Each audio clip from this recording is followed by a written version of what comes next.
হাঁস ও চুই ঝালের গল্প। এমন শীতকালে এরকম একটা প্লেসের সন্ধান সবাই করে, তাই তো কিছু ভিডিওতে এই প্লেসটার সন্ধান পেয়ে চলে গেলাম হাঁস ও চুই ঝালের গল্পতে।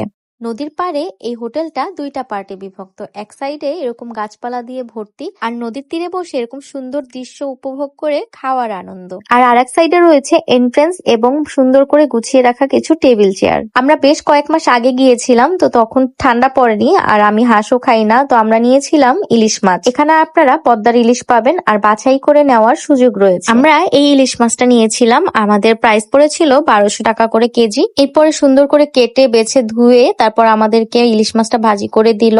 আর এখানে একদম সব ওপেন, আপনারা চাইলে দেখে নিতে পারেন সবকিছু। ওইদিকে ইলিশ মাছ ভাজার প্রিপারেশন হচ্ছে, আর আমরা এদিকে খেয়ে নিলাম ঠান্ডা ঠান্ডা মাঠা। এরপরে এক এক করে সব মশলা দিয়ে বেগুন আর মাছটা ভালো করে মেখে নিল।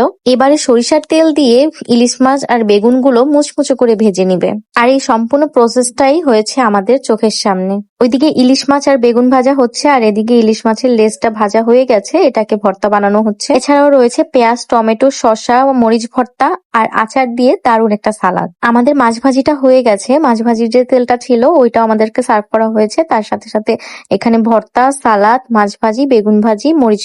এটা ছাড়াও আশেপাশে অনেক হোটেল এবং রেস্টুরেন্ট রয়েছে। তো এই শীতের মৌসুম শেষ হওয়ার আগে আপনারা যাচ্ছেন তো হাঁস ও চুই ঝালের গল্পে?